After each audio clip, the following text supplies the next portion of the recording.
अस्सलाम वालेकुम वरहमतुल्लाहि वबरकातुहू। आप देख रहे हैं इस्लामिक स्टडीज़ विद मुदस्सिर।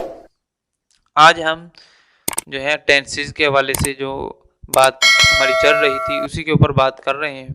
तो टेंस के ऊपर जो हमारी बात पहले चल रही थी उसमें प्रेजेंट डेफिनेट के ऊपर हमने बात की। तो आज हम प्रेजेंट डेफिनेट को किस तरह से इंट्रोगेटिव बनाते हैं, इट्स मीन किस तरह से सवालिया बनाते हैं, प्रेजेंट डेफिनेट में किस तरह से सवाल किया जाता है, पूछा जाता है, उसके ऊपर बात करेंगे। और उसके ऊपर बहुत ज़्यादा मिस्टेक्स जो बच्चे करते हैं उसके ऊपर भी बात करेंगे। जैसा कि एक पैराग्राफ के अंदर क्वेश्चन जो है वो दिए जाते हैं कि आंसर इस पैराग्राफ में से ढूंढ के लगाने। 9th क्लास में 10th क्लास में ये मैटर का क्वेश्चन आता है। तो बच्चे जो हैं वो इसलिए नहीं याद करते कि भाई ढूंढ के तो लगाना है, हम खुद ही लगा लेंगे। लेकिन वहाँ पर जो मिस्टेक करते हैं वो एस या ई एस की मिस्टेक करते हैं। अगर प्रेजेंट डेफिनेट में पूछा जाए तो वो किस तरह से दूर होगी, आज की वीडियो के अंदर आज हम यही सीखेंगे। सवाल बनाना है, किस तरह से बनाना है ये भी सीखेंगे।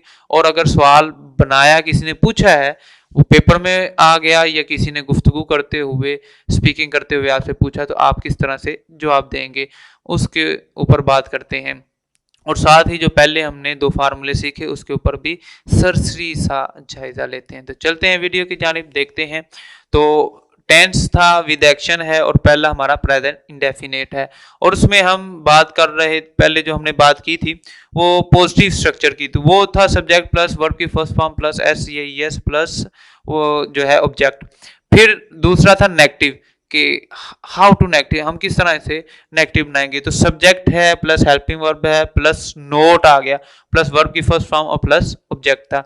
हेल्पिंग वर्ब यहाँ भी डू और डज था। लेकिन आज की वीडियो में हम इंटरोगेटिव की बात करें तो इंटरोगेटिव यानी स्ट्रक्चर जो है वो सबसे पहले यहाँ पर जो हमने बात की थी कि हमने हेल्पिंग वर्ब यहाँ था, तो हेल्पिंग वर्ब सब्जेक्ट के बाद था। अब हेल्पिंग वर्ब को उठा के यहाँ पे फर्स्ट पे ले आए, सब्जेक्ट के शुरू में ले आए, उसके बाद सब्जेक्ट ले आए और वर्ब की फर्स्ट फॉर्म और ऑब्जेक्ट। इस तरह करने से आप जो है प्रेजेंट इंडेफिनेट को मुकम्मल जो है इंट्रोगेटिव बना सकते हैं। और ठहरिए, अभी ये वीडियो मुकम्मल नहीं हुई, आगे भी कुछ सीखना है। तो हेल्पिंग वर्ब जो है डू और डज ही है। डू का इस्तेमाल भी हमने पीछे सीखा था, डज का भी यहाँ पे फिर सरसीजा बता देता हूँ कि ही शी इट और सिंगुलर नेम के साथ डज इस्तेमाल आता है, किया जाता है। आई वो दो यू के साथ डू का इस्तेमाल होता है। जैसे मिसाल है, does Ahmad go to school, क्या अहमद स्कूल जाता है। इसी तरह do you go to school, क्या तुम स्कूल जाते हो। मैंने आसान एग्जाम्पल ली ताकि समझना और ज़हन में रखना इसे आसान हो रहे, याद रहे। फिर एक और स्ट्रक्चर के तौर पर भी एक फार्मूला इस्तेमाल होता है जिसमें पूछे कि भाई अहमद कब स्कूल जाता है, अहमद क्यों स्कूल जाता है, अहमद कैसे स्कूल जाता है, कौन स्कूल जाता है। इस तरह का अगर क्वेश्चन आता है, ये बनाया ना हो, ये पूछना हो, तो फिर कौन सा फार्मूला इस्तेमाल किया जाता है। तो सिंपल है, इसको WH फैमिली कहते हैं। WH फैमिली के अंदर व्हेन भी आ जाता है, वाई भी आ जाता है, व्हाट, हाउ, हुज, हुम, ये तमाम वर्ड जो है WH फैमिली में यूज होते हैं, तो वो भी इस्तेमाल होते हैं। अगर इस तरह को कोई पूछ ले कि भाई अहमद क्यों स्कूल जाता है या कब स्कूल जाता है, टाइमिंग उसकी पूछना चाह रहा है, तो सिंपल वही फार्मूला रहेगा हमारे पास जो ये है, helping verb plus subject plus verb की फर्स्ट फॉर्म में प्लस ऑब्जेक्ट। लेकिन एक चीज चेंज हो जाएगी कि हेल्पिंग वर्ब से पहले हम जो है WH फैमिली का इजाफा कर देंगे, जैसा कि यहां पर मैंने कर दिया। WH फैमिली शुरू में ले आएंगे, helping verb subject plus verb की फर्स्ट फॉर्म प्लस ऑब्जेक्ट ले आएंगे। तो हेल्पिंग वर्ब ये WH फैमिली तब ही लाई जाएगी जब उसको रिक्वायर्ड हो, उसके मुतालिक पूछा जाए भाई अहमद कब स्कूल जाता है। फिर जो है कब की इंग्लिश वैन से की जाती है, तो when does Ahmad go to school, Ahmad कब स्कूल जाता है। इस तरह अगर कोई पूछे अहमद कैसे स्कूल जाता है, तो आप कहते हैं how does Ahmad go to school, Ahmad कैसे स्कूल जाता है। लेकिन जब यह सवाल किया जाता है या पैराग्राफ में के नीचे क्वेश्चन दे दिए जाते हैं कि ढूंढ कर आंसर देना है, तो तब भी वो यही सवाल कर लेता है।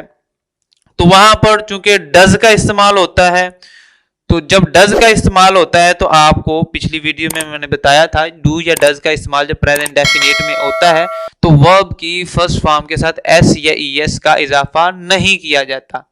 तो मैंने बहुत से टीचर्स को भी ये मिस्टेक करते हुए देखा है जो प्रोफेशनल नहीं थे, कि वो जब बच्चों को बुक के ऊपर सवाल लगा कर देते हैं, तो चूंकि जैसा कि यहाँ पे आप देख सकते हैं कि does Ahmad go to school, तो सिंपली इसका जवाब बनता है यस, तो वो ये नीचे इसका जवाब में लिख देते हैं यस, वो लिख देंगे यस, आगे कहते हैं बच्चों आगे से इधर से इतना आपने खुद ही कर लेना, तो yes Ahmad go to school, वो इस तरह कर लेते हैं, जो कि जवाब गलत हो जाता है। जवाब क्या था, चूंकि जब हमने डज को खत्म किया तो ये चले गया पॉजिटिव स्ट्रक्चर में। पॉजिटिव स्ट्रक्चर हमारे पास ये था कि वर्ब की फर्स्ट फॉर्म के साथ एस या ईएस का इजाफा करना है, तो वहां पर क्या करना चाहिए था, yes Ahmad goes to school, Ahmad school जाता है, ये करना था।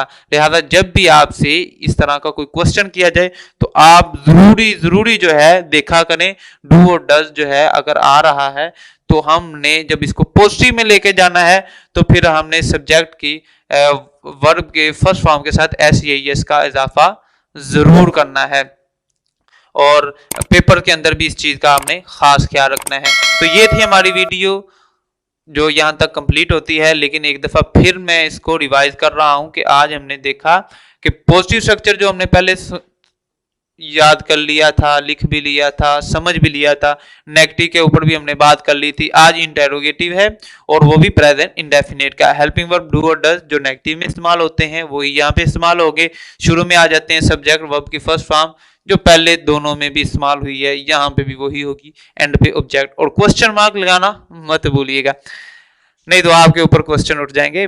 ही शी इट और सिंगुलर नेम के साथ डज है और आई वी दे यू के साथ डू है, और हेल्पिंग वर्ब को शुरू में ले आए और फिर जो है सब्जेक्ट वर्ब की फर्स्ट फॉर्म और ऑब्जेक्ट। और जब देखें कि जवाब देना हो तो आप देखें यस में देना है तो यस वाला यानी पॉजिटिव वाला फॉर्मूला होगा, अगर नो में देना है तो फिर नेगेटिव वाला फॉर्मूला इस्तेमाल किया जाएगा। इस तरह अगर आपसे वो WH फैमिली में पूछ ले कब, कैसे, कहाँ, वेयर इंग्लिश होती है कहाँ की, तो कहाँ का पूछ ले, क्या पूछ ले, हाउ पूछ ले, हु पूछ ले, हुम पूछ ले, हुज पूछ ले, तो इस तरह का अगर कोई वो क्वेश्चन बनाकर पूछता है तो वो WH फैमिली होती है। और WH फैमिली को आप शुरू में ले आए, फिर हेल्पिंग वर्ब ले आए, फिर वर्ब की सब्जेक्ट, फिर वर्ब की फर्स्ट फॉर्म प्लस ऑब्जेक्ट जो है वो ले आए। तो इसके ऊपर प्रैक्टिस जरूर कीजिएगा, जरूर कीजिएगा, जरूर कीजिएगा। प्रैक्टिस से ही आपको ये याद भी होने हैं, आपके माइंड में भी आने हैं, और इसी से आपको फायदा भी होने वाला है। अगर प्रैक्टिस नहीं करेंगे तो ये बातें भाई गाइड्स के अंदर, क्लासेस के अंदर और भी बहुत जगह पर लिखी होंगी, कोई फायदा नहीं होगा। तो प्रैक्टिस सुनकर प्रैक्टिस और अमल भी जरूर करें। इस बात अगर अच्छी लगी हो तो दोस्तों तक भी पहुंचाए, लाइक शेयर कमेंट भी कीजिए। मिलते हैं एक नई वीडियो के साथ, उस वक्त तक